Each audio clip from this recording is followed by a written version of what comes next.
नब्बे 13005 हावड़ा अमृतसर अमृतसर में 3 number platform पर आरसी।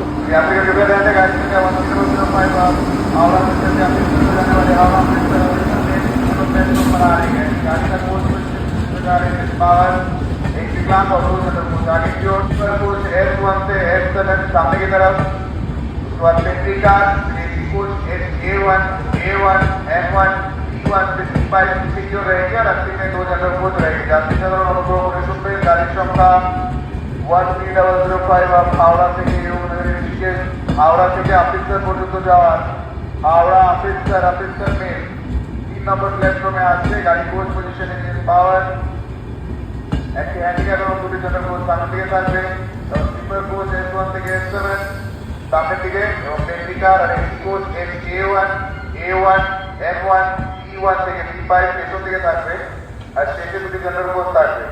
হাওড়া অমৃতসর মেল 3 নম্বর প্ল্যাটফর্মে আসছে।